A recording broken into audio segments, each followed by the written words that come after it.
Purple pod. Today we finished dividing to get decimal quotients. Can you divide to get decimal quotients? Yes. Couple of questions first. Where do decimals live?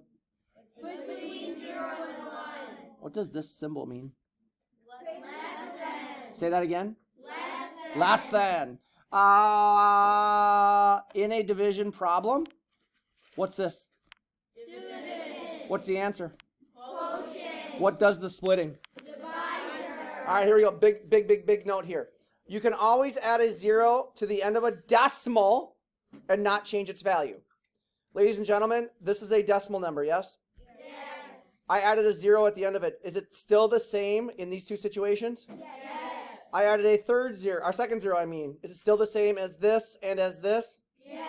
So after a decimal number ends, you can keep adding as many zeros as you want, and it still keeps its value. Question. This is a whole number, right? Yes. Can it be a decimal? Yes. How? Just say it. Add a. 0. No, if I add a 0, 7 becomes 70, right? But I can add a decimal and a 0. So every single number technically can be a decimal, right? Yes. Can 65 be a decimal? Yes. Is it a decimal now? Yes. We good with that? Yes. All right, here we go. 57 divided by 2. Ladies and gentlemen, we did 57 divided by 2. That was your math problem. You did all of this work. You did 470. You got all the way down here. Everything in purple.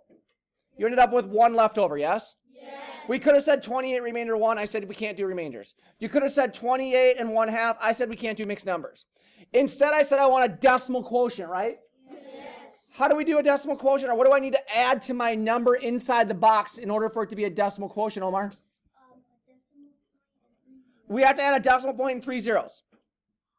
Now I can bring down a 0 to go with my 1, yes? Yes. Does 2 go into 10? Yes. How many times? 5. What's 5 times 2? 10. What's left over? 0. Now I have nothing left over. I can be done. My answer is 28 and 5/10, right? Yes. Really important that when you have the decimal and you have 3 zeros, you put the decimal point up here as well. Right? Yes. Now, this problem, same situation. We ended up having 1 left over.